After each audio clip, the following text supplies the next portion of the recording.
میری حکومت آپ کو ایک اور حق دے گی کہ ریفرینڈم کے ذریعے آپ فیصلہ کریں کہ آپ آزاد رہنا چاہتے ہیں یا پاکستان کا حصہ بننا چاہتے ہیں. یہ جو جدوجہد ہے کشمیریوں کی، یہ میری نظر میں یہ زمین کی جدوجہد نہیں ہے، یہ جدوجہد ہیومن رائٹس کی ہے. یہ انسانی حقوق کے علاوہ کشمیریوں کا جمہوری حق ہے کہ وہ اپنے مستقبل کا خود فیصلہ کریں، اور انشاءاللہ یہ آپ کو حق ملے گا. جو میں دیکھ رہا ہوں اس وقت لگ رہا ہے کہ بڑا مشکل وقت ہے مقبوضہ کشمیر میں. مجھے نظر آ رہا ہے کہ آگے جا کے ہندوستان مجبور ہوگا، کیونکہ وہ کشمیریوں کا جو جذبہ تھا، آزادی کا جذبہ، جتنا مرضی ظلم کیا انہوں نے، وہ آزادی کا جذبہ کسی صورت نیچے نہیں جانے لگا. اور اس لیے میرا یہ ایمان ہے کہ کشمیری ادھر جدوجہد کر رہے ہیں، ادھر پاکستان اور کشمیریوں کا سفیر جو آپ کے سامنے کھڑا ہے، ادھر میں جدوجہد کروں گا آپ کے لیے.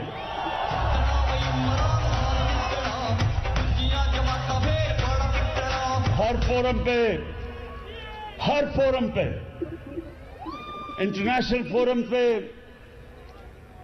دنیا کے جب سربراہ ملکوں کے سربراہ کو ملوں گا، ان کے سامنے، میڈیا کے سامنے، انٹرنیشنل میڈیا کے سامنے کشمیر کا کیس پیش کرتا رہوں گا.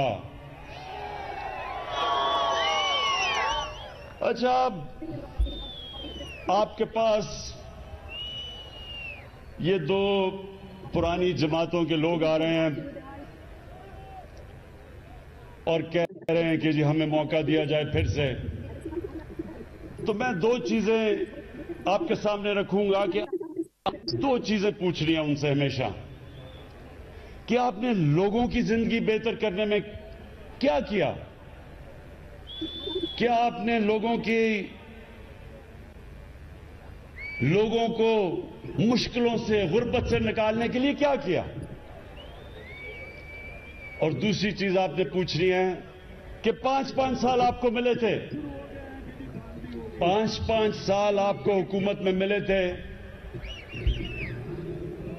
کتنا آپ نے دنیا میں جا کے کشمیریوں کا کیس لڑا؟ پوچھیں ان سے. کیس لڑنا تو دور کی بات،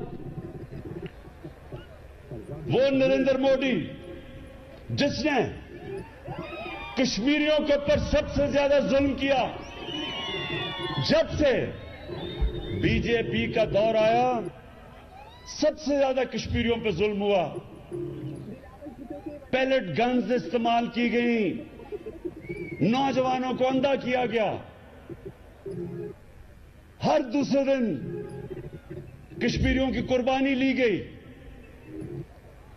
ہندوستان میں جب مسلمان گائے کا گوشت کھانے پہ ان کو قتل کیا گیا سڑکوں پہ، باقی بھی اقلیتیں، کرسچن، سکھ، ان کو بھی برابر کا شہری نہیں سمجھا گیا، کیونکہ آر ایس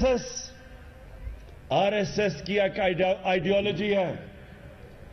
وہ سمجھتے ہیں، جو آئیڈیالوجی جو ہندوتا، وہ سمجھتے ہیں کہ باقی شہری، جو باقی اقلیتیں، باقی دین، وہ ان کے برابر کے نہیں ہیں. ان کی جو آئیڈیالوجی، یہ انہوں نے کس سے لی؟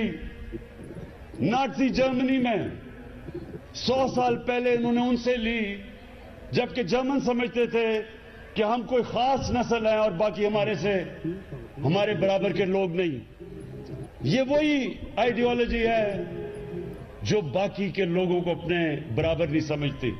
تو میں آپ سوال پوچھتا ہوں کہ کتنی دفعہ آصف زرداری یا نواز شریف نے RSS کا نام لیا, کتنی دفعہ مذمت کی جو مسلمانوں سے ہندوستان میں ہو رہا ہے, اور کتنی دفعہ انہوں نے انٹرنیشنل فورم پہ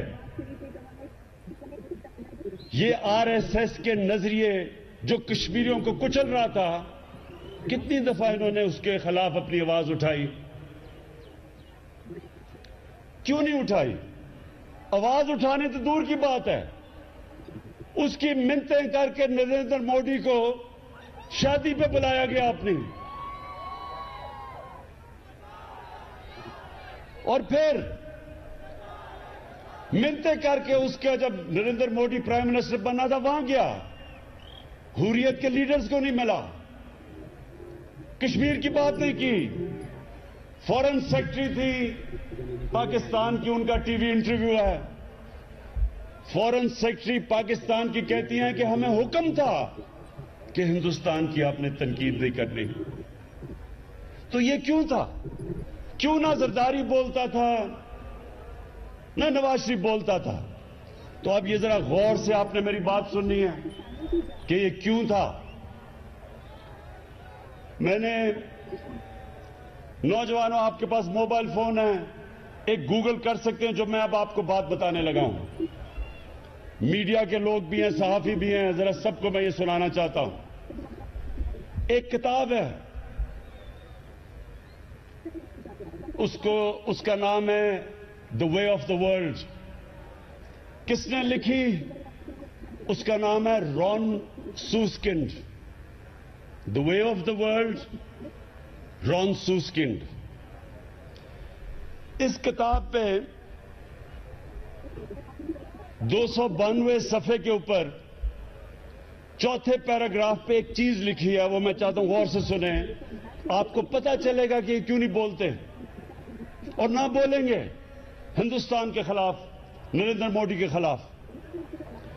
اس میں وہ لکھتا ہے, یہ ذرا غور سے سنیں آپ بات, کہ بے نظیر بھٹو, یہ 2007 کی بات ہے, وہ اپنے بیٹے کو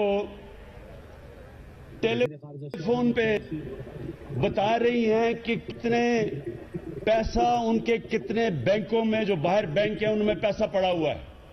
ان کو نوٹ کروا رہی ہیں اپنے بیٹے کو, بلاول کو, کہ ان بینکوں میں ہمارے باہر پیسے پڑے ہوئے ہیں. اور یہ کون ریکارڈ کر رہا ہے؟ یہ باہر کی ایجنسیز کر رہی ہیں. اور پھر وہی ایجنسیز اس کو سامنے رکھتے ہوئے اسی کتاب میں آگے ہے کہ وہ بے نظیر بھٹو اور جنرل مشرف کا سمجھوتا کرواتے ہیں, جو جنرل مشرف نے NRO دیا. اس سے آپ کو کیا چیز پتا چلتی ہے کہ اگر کسی بھی پولیٹیشین کا پیسہ, چوری کا پیسہ ملک سے باہر پڑا ہو تو یہ سارے جو باہر کے مغرب کے ملک ہیں ان کو پتا ہوتا ہے, اور وہ اس علم سے کہ ان کو پتا ہے پیسہ کدھر ہے, وہ کنٹرول کرتے ہیں آپ کو. اور اسی کتاب میں بعد میں لکھتے ہیں کہ کیونکہ ان کو پتا تھا کہ